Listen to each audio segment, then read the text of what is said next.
guys, and welcome to my YouTube channel. If today is your first time here, I am Aboagye and I create content in line with finding schools abroad as well as scholarship. It will mean so much to me if you do subscribe to my channel and also hit the bell button to get notified as and when I post a new video. In today's episode, I'm going to show you how to find admissions and scholarships to study in Canada and USA, because I really get a lot of messages from people telling me they want to study in Canada and USA and they need scholarships or funding. So today I'm going to take you through the process. All you have to do is to watch to the end and follow me. So the first and easiest steps is actually to just do a quick Google search. So let's say you want to do a master's in political science. So MA political science. You can add the university or the country, so USA. Google will offer you so many databases. That could be the first start. So this is an avenue where you could do this. Or the next thing you could do is to use this website, icu.org. It has a database of schools all over the continent. So where do you want to study? Is it North America? Is it Latin America? Is it Europe? Is it Africa? Is it Asia? Is it Oceania? So in our case, we want to study in North America. So we just have to click the link. And it shows you the countries here: United States, Canada, or Bermuda. Let's start with Canada. So in Canada, it shows you some cities in Canada, and it gives you a fair idea of the number of universities that are present in those regions or cities. These are other lists that you could actually also explore. Other universities in Canada, 80 universities in Canada. There are so many ones you could explore. So let's say we want to go to, which one has the most? British Columbia.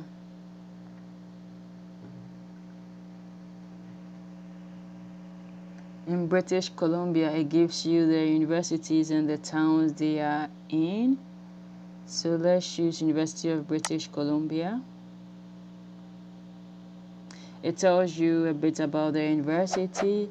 It gives you the acronym, when it was founded, and the motto. It's up to you. I do really like the motto, which is actually true in your scholarship or study abroad journey. It's up to you. You need to put in the work, and you might get rejected, but keep on doing it. All you need is to just get one admission or one scholarship, and you'll be good to go. It gives you the address and all the information you need.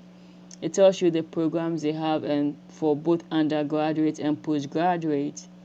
Do they have diploma, associate foundation, arts, business, and social science? It gives you all you need to know about the university. It lets you have a fair idea of the fees that you have to pay. It just gives you. So now let's go for a quick search. We want MA, a master's in political science.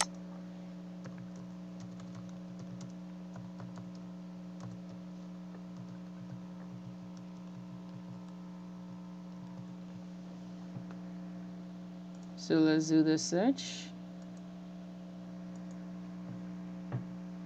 So it gives you the options they have. They have a political science for postgraduate, a graduate program.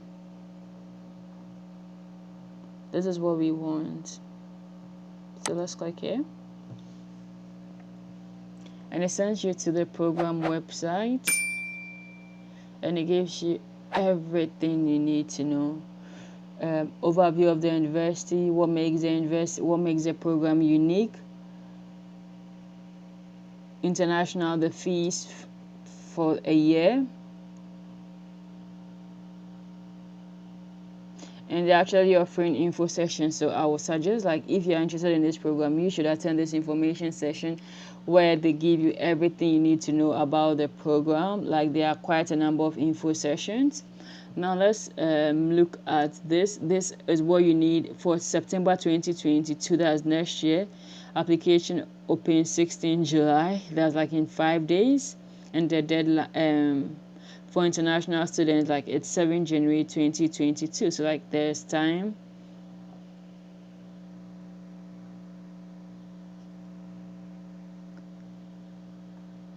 Let's look at the requirements. What do you need to know? Your eligibility, your minimum academic requirements. You need to have like B plus or 76%. So based on where you are, like, you will look at the requirements here. You need an English language test. So these are the scores you need to actually have. And some will require you to write the GRE or GMAT, so you need to check the program website. For the English test and the GRE, it's possible to ask for a waiver. Some universities will allow, others wouldn't. So for this, I would advise that you send an email to your university informing them that, like, you studied in Ghana or you studied in Nigeria or wherever you studied, that you studied in English and you've been doing your whole program in English, and if there's an option for them to waiver that for you. And also, due to COVID, some universities are also waiving the GRE. So you could also send them an email asking them if they could waiver that for you. So these are the deadlines that we've already had a look at. So these are the documents they need. They need transcripts. They need your letters of reference. They need 3. Your statement of interest. So basically, it's like your motivation letter. Okay, no, that's not it. So this is your statement of interest, like your research interest and supervision. So if your program is supposed to be a research base, you actually need a supervisor. So they give you an information on how to do that. So instruction regarding supervisors, contact for Masters of Arts in Political Science, should browse faculty profiles and indicate in their application who they are interested in working with. No commitment from a supervisor prior to applying is necessary, but contacting faculty members is encouraged. So with this, they tell you that it's not really important, like, for a supervisor to tell you that, oh, I want to take you on. All you need to know is a name from the faculty or staff. But I would advise that you actually do contact them and try to get somebody who is willing to take you on. It actually increases your chances of getting admission as well as a scholarship. So now let's look, now that we have seen the eligibility here, let's look for the research supervisors. You just need to come down a bit and you will see the research supervisors. So you just have to read what their research interest is, and whoever interests you, then you include it into your admission document. So let's say this person interests you. This is how you can contact the person. You just need to click the name. They will give you an information about his or her research interest. So recruitment, looking to recruit masters, postdoctoral and doctoral students any time of the year. Please complete these steps before you reach out to a faculty member. They tell you what you need to do, what you have to do. Focus your search. Make a good impression. So they give you what you have to do to actually contact these supervisors. Highlight your achievements and why you're a top student. Faculty members receive dozens of requests from prospective students, and you may have less than 30 seconds to pique someone's interest. So that's why packaging is very important. You need to go straight to the point, and you need to show how competitive you are. Demonstrate that you are familiar with your research. You can do this by actually looking at some of the papers they have written. Just take your time to read a little bit about it and attend an information session. Yeah, so this is how you contact them. and it's very important you follow these guidelines. You could also check the video I made about why you're not getting a scholarship to study in the US. I show a brief outline on how to send emails, so this could really be helpful. So we have looked at we've been able to get these research supervisors, a list of them, like, so you could just read through and choose whoever interests you. So this is what the program entails, so you have to see if this is really what is of interest to you. This is like just additional information. So now that we have looked at the program, how to apply, you just need to click on that to apply, how to prepare your applications. We've looked at the documents you need. Now let's look at funding, or how to get funding. So here is tuition and finances. Let's have a look here. This gives you a fair idea of the fees that you have to pay. This is for international students. So financial support, they are program funding packages. We offer full teaching assistant funding to incoming master's students. We also offer some additional fellowship funding to our top candidates, including tuition coverage and research assistantship, if and when available. This will really be helpful, like if you get a supervisor. So I advise that you should send emails to the supervisors, even though it's not needed, but it helps. So scholarship and awards, award listing to identify. We look at this. So they have the teaching assistantship, what you'll be offered, and they have the research assistantship. Many professors are able to provide research assistantship from their research grants to support full-time graduate students studying under their direction. The duties usually constitute part of the student's graduate degree requirements. A graduate research assistantship is a form of financial support for a period of graduate study and is therefore not covered by a collective agreement. Unlike other forms of fellowship support for graduate students, the amount of GRA is neither fixed nor subject to a university-wide formula.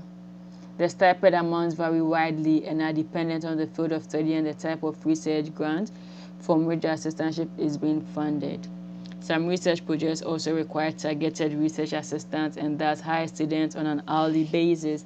So for the research assistant, this is where the supervisor becomes really important. You could also work while study, tax credits, and RSP withdrawals.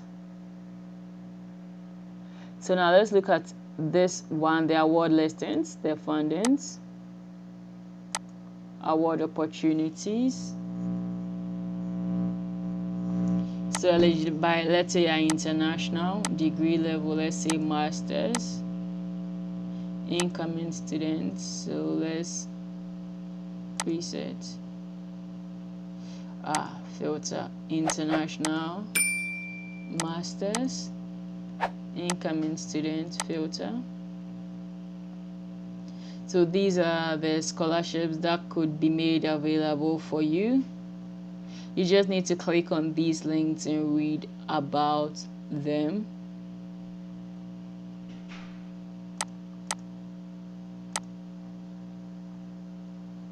So these are the career opportunities. These are like what you could get after your program. This is very important because there are some programs when you're done, you don't really know which path helps you. So this is really important and helps you to decide what's next for you.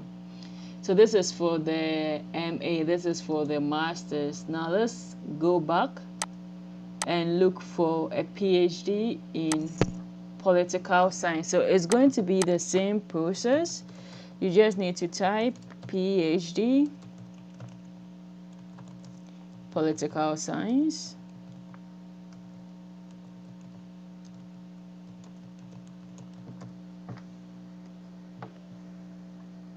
And they give you the information you need. I wouldn't really go into details here because the procedure is the same. They give you all you need. And for this, the deadline is early. The deadline is 15 December, unlike the masters, which was in January.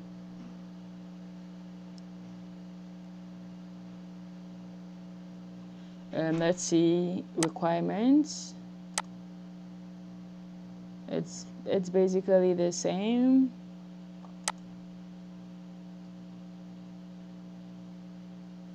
So for this, we offer a full 5-year funding package for our PhD students, which generally consists of a combination of a UBC 4-year fellowship, department funding, teaching assistantship, and research assistantship. So this is the average funding. Based on the criteria we outlined below, 23 students within the program were included in the study because they received funding through UBS in the form of teaching research assistants, averaging this amount of money. So basically, this gives you a fair idea of the funding you'll be able to get. The scholarships are similar to what you are able to get as a master's student.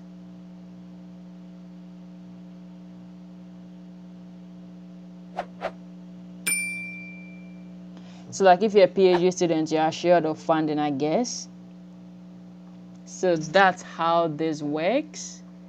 If you have to contact a supervisor, it's the same process.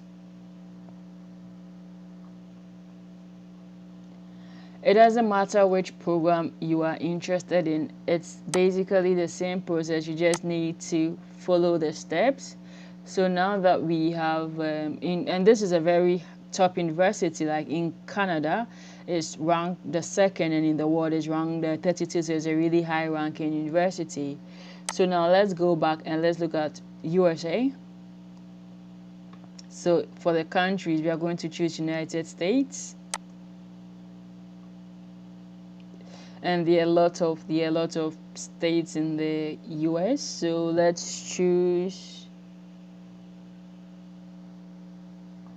let's look at Alabama.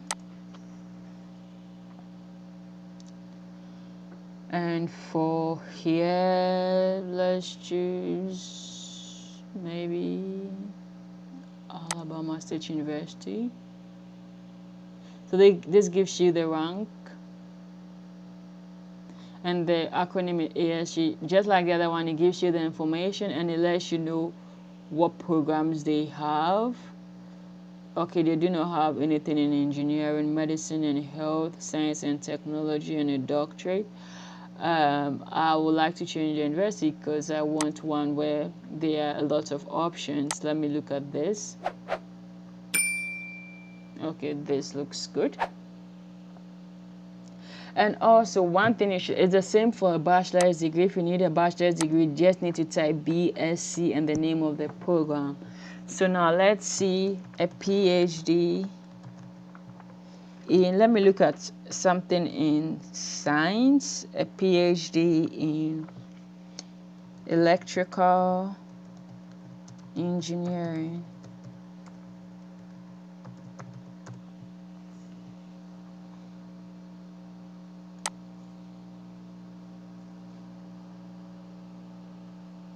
So it lets you know what you need. Applicants for graduate work in electrical and computer engineering must apply for admission to the graduate school.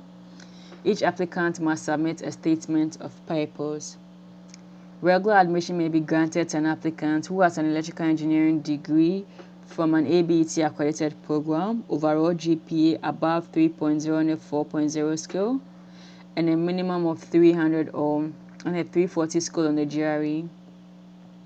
Electrical engineering graduates from non-ABET accredited programs can be awarded regular admission if they have an overall GPA of 3 on a 4 scale and an acceptable general test score minimum of 300 on the graduate record examination.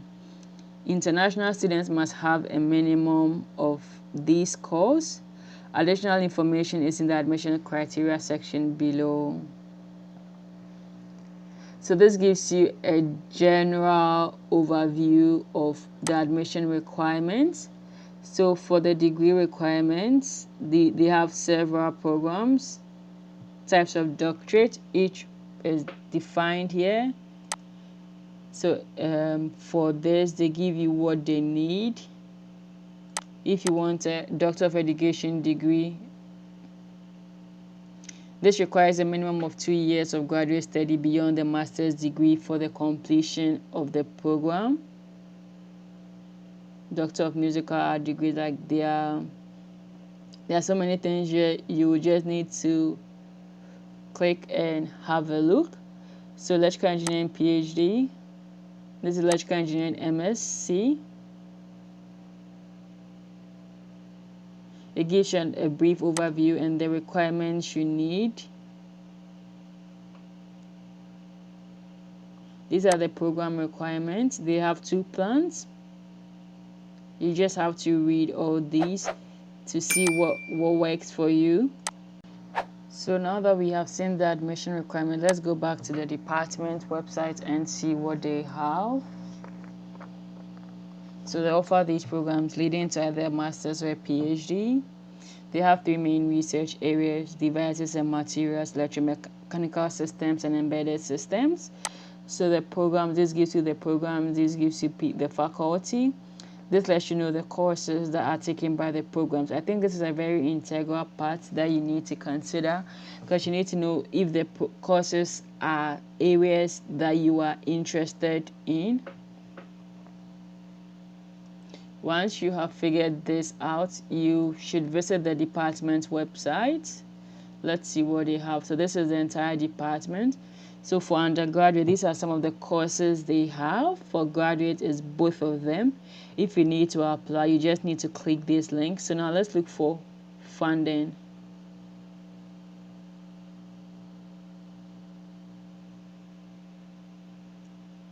Research.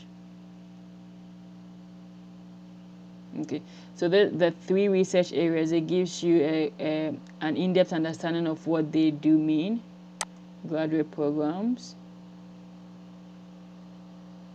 Yeah, so from here, you look at graduate admissions and funding opportunities.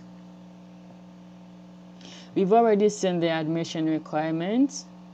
So if you don't have an electrical engineering background, it's possible to get admitted, may be admitted conditionally. This is what you have to do, and once you do pass it, you'll be able to go into the program. So people who are looking at changing fields, this could be an area you could look into. So the department offers financial assistance to outstanding applicants in the form of teaching and research assistantship. A half-time teaching or research assistant provides a competitive stipend and a full tuition scholarship for the academic year. A student applying for graduate studies in the department is automatically considered for a department assistantship during the review of the application materials. So they offer teaching assistance on the basis of expected teaching ability. An individual faculty member who has sponsored research funds at the professor's disposal awards research assistantships. Research assistantship appointment is made on the basis of mutual interest between students and professors. Only students who maintain an acceptable performance level are eligible for assistantship. So it's also very important that you do contact supervisors to have a rapport for them to consider you for graduate research assistantships. So these are the scholarships that could be available. You have to be admitted and have completed the application before January 15, 2021. So if you are looking at applying next year, this is a good time to start looking into this. The contest scholarship includes all scholarships provided through the College of Engineering. Submission of this contest is required for the engineering scholarship program. So this is what you have to do.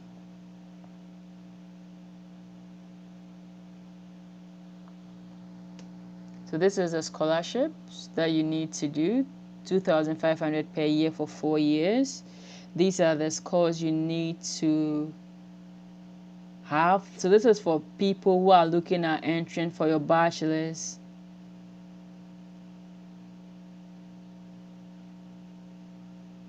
These are test scores. If you are also enrolled, it's possible to apply for scholarships. So just make time and read all these. It's very important. So this is the faculty staff to get people to actually send a message to people directory. This is by you search by department, so you want electrical and computer engineering. They give you the list of professors. You should be able to get them. You send an email. It's very important. And also, once you look at their research areas, take time to read a paper or two before you contact them. And remember, so many people are actually also applying. So I hope this video gave you a good start on how to find schools in the US or in Canada. Let me know in the comment section if this video was helpful and which country you want to apply to and which university. If you have any questions, don't forget to leave it in the comment section. Let me know, and thank you for watching till the end. It will mean a lot to me if you do subscribe to my channel, and also do like the video if it was helpful to you, because once you like the video, YouTube tends to show it to so many people, tends to show it to a lot of people, and this will also help them in the academic journey. And always remember, let's win together. We can't do this on our own. Keep sharing these videos to others who may find it helpful. Until we meet again,